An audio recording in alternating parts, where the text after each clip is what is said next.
Across the Midlands of England and throughout the island nation, the name Jeff Astle, champion soccer player, is whispered by fans in reverence. In these parts, it's a name as well known as the Queen's, his wife Lorraine. Football fans loved him. The Albion fans absolutely idolised him. They called him the King. Perhaps Britain's most famous soccer player, celebrated for heading the football, hitting the soccer ball with his head. Jeff Astle won championship games and the hearts of his countrymen because of his unrivaled talent. But when he died last year, his wife of 39 years had been keeping a secret. The brain of England's most famous header had been irreversibly damaged. He'd won so many trophies, so many things with football. And yet at the end of the day, football took away that memory of knowing everything that he'd won. It robbed him of everything. I said he was only 59, but if anyone had seen him, you would have thought he was 89. A father and grandfather, in the months before he died, Lorraine Astle kept his struggle from the public and the press and withheld her husband's diagnosis from him. He never knew he was dying. No. How do you say? You can't say to your husband, No. you're dying. You've got brain damage and you're going to get worse. In the shadow of death, Jeff Astle's legacy may be all the more chilling. In cities and towns across Great Britain, particularly here in the village of Netherseal, where Jeff and Lorraine Astle lived together for 27 years, there remains sadness and shock. The question being asked, could the game he so loved ultimately have killed him? I know people don't want to believe that our national sport has got a danger in it. But my Jeff's not here, he's dead. What more proof do they need? This is his death certificate. It states Jeff Astle died of industrial disease. What's that? Medical experts say it means he died from his industry, his job, hitting a soccer ball with his head.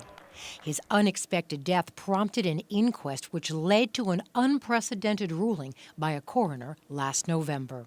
He said when the brain was removed, and each slice showed trauma all the way through the brain. Something had been done repeatedly, week in, week out, month in, month out, year in, year out. So what did Jeff do? All those times, all those years, he headed a ball. Dr. Alan Hudson, head of sports medicine at the Football Association, the FA, the Professional Soccer Players Union in Britain. For the first time, a coroner has intimated that there may be an association between repetitively heading a football, Hitting that football again and again. and a potential for causing damage to the brain structure and function. This is major. Yeah, it is. It's major for a sport, and it needs to be thoroughly researched. And that's exactly what Dr. Hudson and other specialists at the association are doing. We have nearly 2.5 million affiliated players to the English Football Association. And it's important to know that if there is possible risk, it should be stated. 2 years ago, they began a first ever study into the effects of heading a soccer ball on young players. For the next 8 years, the brains of 33 select soccer players will be studied, literally x-rayed year after year, to record and document any damage to the brain. When you have to think about parents, when you have to think about the leading game in the world, the game that's now sweeping across America, it's worldwide. The World Cup is the biggest event in the world. So things like this that have got the medical welfare of young and amateur and professional players, you've got to get it right. The FA began investigating potential damage to the brain of soccer players well before the death of Jeff Astle. His wife, Lorraine, says she wonders why the brain of one of England's foremost headers was never checked. During all the time that you watched from the stands with the cheering, and did you ever think what he was doing could potentially be dangerous? No. If I at any time had thought that, I would have stopped it. I mean, every year they had medicals, but the brain was never examined. In the early years of Astel's career, the soccer ball was different. Made of leather, it was porous and took on water and sometimes even froze. And Jeff used to say some days it was like heading a bag of bricks.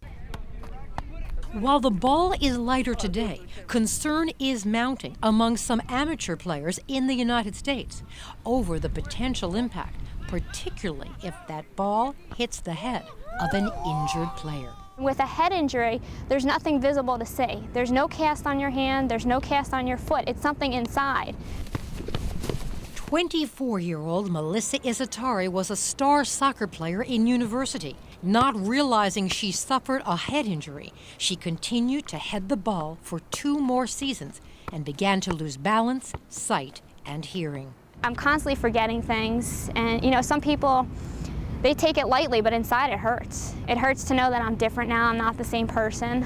Despite showing symptoms, no one suspected what danger she was in.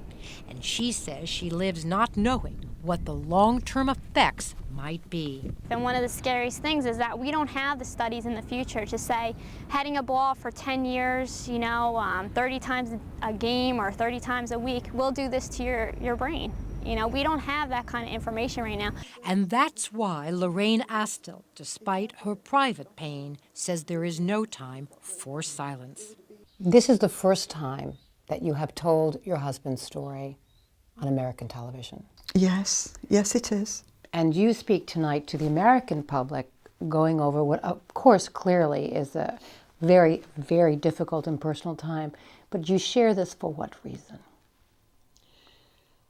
I want people to be aware, of the dangers, aware of what Jeff went through, aware of what heading a ball can do. I don't say don't enjoy football. Jeff wouldn't want that. But what I do say is monitor it, have scans, watch out for it. This on the heels of an investigation into what is paralyzing and killing some of Italy's soccer stars. Italian judge Raffaele Guadagnino opened an investigation at the urging of widows of Italian soccer players.